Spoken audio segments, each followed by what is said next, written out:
മാസപ്പടി കേസുമായി ബന്ധപ്പെട്ടുള്ള ഒരു വിധി വരുന്ന ദിവസമാണ്. മാസപ്പടി കേസുമായി ബന്ധപ്പെട്ടുള്ള റിപ്പോർട്ടിലേക്കാണ് നമ്മൾ ഈ മണിക്കൂറിൽ ആദ്യം പോകുന്നത്. ഈ കേസിലെ വിജിലൻസ് അന്വേഷണം ആവശ്യപ്പെട്ടുള്ള ഹർജിയിൽ ഹൈക്കോടതി ഇന്ന് വിധി പറയുകയാണ്. എക്സാലോജിക്കും CMRLും തമ്മിലുള്ള സാമ്പത്തിക ഇടപാട് അന്വേഷിക്കണമെന്നാണ് ആവശ്യം. ലീഗൽ കറസ്പോണ്ടന്റ് ഷപ്ന സിയദുണ്ട് കൂടുതൽ വിവരങ്ങളുമായി നമുക്കൊപ്പം. Shapna, good morning. ഈ മൂവാറ്റുപുഴ വിജിലൻസ് കോടതി തള്ളിയ ആവശ്യമാണ്, അതിനെതിരെയാണ് മാത്യു കുഴൽനാടൻ ഹൈക്കോടതിയെ സമീപിച്ചത്. അപ്പോൾ ഹൈക്കോടതിയിൽ കേസെത്തുമ്പോൾ എന്തൊക്കെയാവും പരിഗണനയിൽ വരിക, എന്തൊക്കെയാണ് നമ്മൾ പ്രതീക്ഷിക്കേണ്ടത്?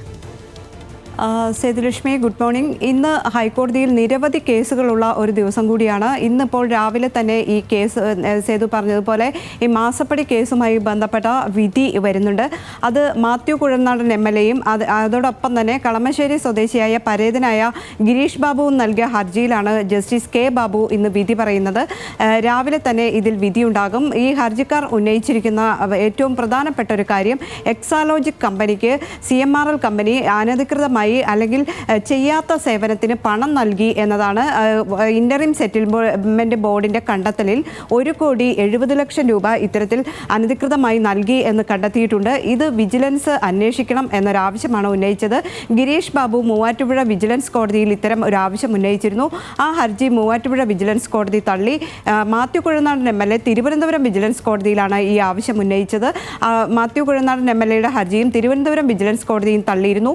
ഇതിനെതിരെ റിവിഷൻ പെറ്റീഷനാണ് ഹൈക്കോടതിയുടെ പരിഗണനയിലുള്ളത്. ഈ രണ്ട് ഹർജികളും ഒരുമിച്ചാണ് കോടതി പരിഗണിച്ചത്. ഇതിൽ ഇവർ പറയുന്നതനുസരിച്ച് ഇത് അഴിമതി നിരോധന നിയമപ്രകാരം ഉള്ള കേസാണ്. ED ഇതിൽ അന്വേഷണം നടത്തുന്നുണ്ട്. അതോടൊപ്പം തന്നെ സംസ്ഥാന വിജിലൻസും ഇതിൽ അന്വേഷണം നടത്തണമെന്നാണ് വിജിലൻസ് കോടതികൾ ഈ രണ്ട് ഹർജികളുടെയും ആവശ്യം നിരസിച്ചിരുന്നു.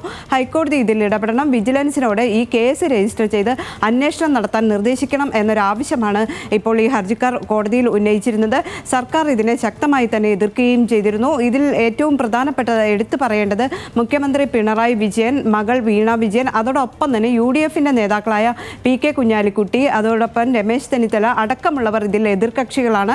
ഇവർക്കെല്ലാവർക്കും ഈ രീതിയിൽ CMRL കമ്പനി, കൊച്ചിയിലെ കരിമണൽ ഖനന കമ്പനി പണം നൽകിയിട്ടുണ്ട്. ചെയ്യാത്ത സേവനത്തിനാണ് പണം നൽകിയിട്ടുള്ളത്. വീണ വിജയന് സോഫ്റ്റ്വെയർ കമ്പനിക്ക് വേണ്ടി ഇല്ലാത്ത സേവനത്തിന് ഇത്രയും കോടി രൂപ നൽകി എന്നാണ് കണ്ടെത്തലുള്ളത്. ഈ 1,70,00,000 രൂപയിലധികം ഈ രീതിയിൽ നൽകിയത് അഴിമതി നിരോധന നിയമത്തിന്റെ പരിധിയിൽ വരും എന്ന ആവശ്യം, അല്ലെങ്കിൽ അതിൽ വിജിലൻസ് അന്വേഷിക്കണം എന്ന ആവശ്യമാണ് ഏതായാലും ഹർജിക്കാർ ഉന്നയിച്ചിട്ടുള്ളത്. അതിലാണ് ഇന്നിപ്പോൾ രാവിലെ വിധി വരുന്നത്.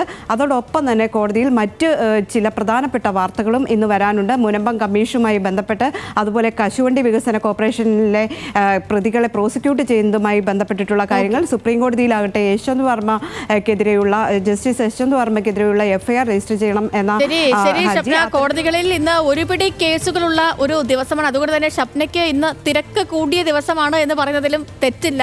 ഒത്തിരി വാർത്തകൾ, ഈ വാർത്തകളുടെ ഒക്കെ ലൈവുകളും വിശദാംശങ്ങളും ഒക്കെ നൽകേണ്ടത് ഷപ്ന സിയദാണ്. അപ്പോൾ നമ്മളിപ്പോൾ ചർച്ച ചെയ്ത മാസപ്പടി കേസിൽ വിജിലൻസ് അന്വേഷണം ആവശ്യപ്പെട്ടുള്ള ഹർജിയിൽ ഹൈക്കോടതി ഇന്ന് വിധി പറയും എന്നുള്ളതാണ്. വിവരങ്ങൾ നൽകുകയായിരുന്നു ഷപ്ന സിയദ്.